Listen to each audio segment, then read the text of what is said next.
வணக்கம் நண்பர்களே! ரொம்ப வேலையாவே இருந்துச்சு. கன்சிஸ்டன்ட்டா வீடியோ கூட போட முடியல. ஒரு 2, 3 நாள் முன்னாடி இந்த குழந்தைக்கு வந்து ஹெல்ப் கேட்டு வீடியோ போட்டிருந்தேன். இவனுக்கு வந்து கால்ல போன் கேன்சர் அப்படின்ற வியாதிங்க. இந்த கால கட் பண்ணி எடுத்தா தான் இத வந்து உயிர் தப்பிக்கும். இந்த குழந்தை வந்து நான் சாப்பாடு வைக்கிற தெருவுக்கு அடுத்த தெருவுல உள்ள குழந்தை. எனக்கு ஹெல்ப் கேட்டு ஃபோன் பண்ணியிருந்தாங்க. நான் போயிட்டு பார்த்துட்டு, இவன பக்கத்து கால்நடை ஹாஸ்பிட்டல்ல போயிட்டு வீடியோ காமிச்சு, ஃபோட்டோ காமிச்சு கேட்டப்போ, அங்க வந்து வசதி இல்ல. இது வந்து பண்ண முடியாது அப்படின்ற மாரி சொல்லிட்டாங்க.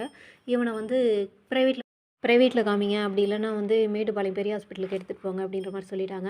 உடனே வந்து எங்க மாடி டாக்டருக்கு 2 பேருக்கு ஃபோன் பண்ணேன். அவங்க வந்து இந்த சர்ஜரிலாம் பண்ண மாட்டோம்ன்னு சொல்லிட்டு, வேற ஒரு பிரைவேட் கிளினிக்கோட நம்பர் குடுத்தாங்க. அவங்க கிட்ட விசாரிச்சப்போ, அவங்க என்னன்னாக்கா, "இது ஒரு 3 சர்ஜனாவது வேணும். இப்போதைக்கு ஒரு சர்ஜன் தான் இருக்காங்க. நீங்க மேட்டுப்பாளையம் எடுத்துட்டு போங்கன்னு" சொல்லிட்டாங்க. நான் உடனடியா அவனுக்கு இந்த மாஸ்க்கு, லீஷு எல்லாமே வாங்கிட்டு வந்து வச்சுட்டு, மறுநாள் காலைல விடிய போய் தேடுனா அந்த குழந்தைய கண்டுபிடிக்கவே முடியலைங்க. எங்க இருக்கிறான்னே பகல் பொழுதுல தெரியல. அந்த ஏரியால நெறைய புதர்கள் இருக்கும். அப்ப எடுத்த வீடியோ தாங்க இது. ஒரு 4 நாள்லயே அந்த ஸ்கின் குரோத் அந்த அளவுக்கு பெருசாயிடுச்சு.